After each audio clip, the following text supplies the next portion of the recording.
Assembly of Kisii. This morning, a motion has been tabled to remove from office the deputy governor. We have started the process of impeachment, and we are asking that we are going to follow the due process.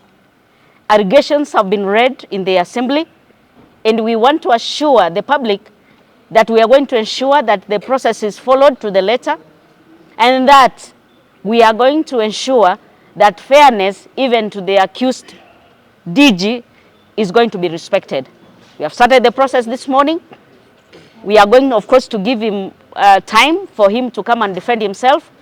So we are only saying to the public that even the chief officers should be chief officers, the ministers.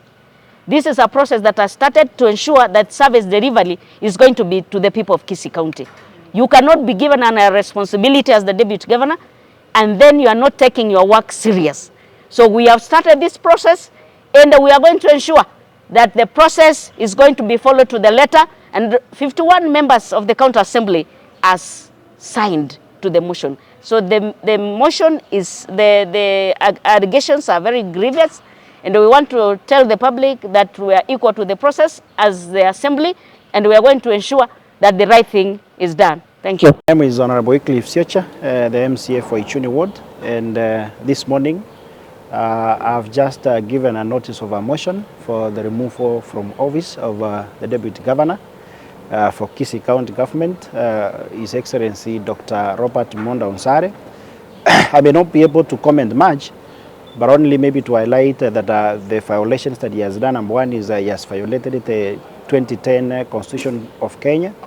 Number two, he has abused his office. Number three, he has committed crimes under the national law or laws. And number four, his code of conduct or conduct as a deputy governor is really wanting.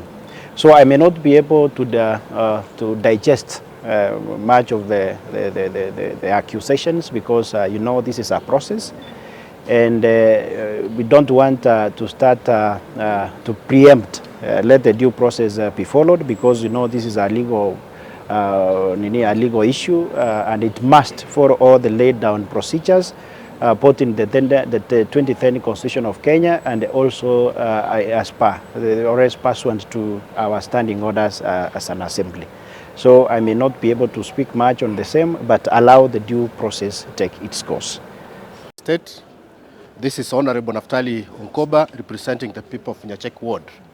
So as you can see, today a notice of motion has been brought before the House, and the notice of the motion is specific on allegations whereby the Deputy Governor has been accused on various grounds.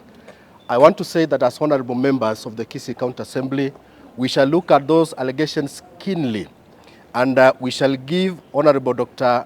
Monda an opportunity to defend himself and clear the air whether he has committed all those allegations or not.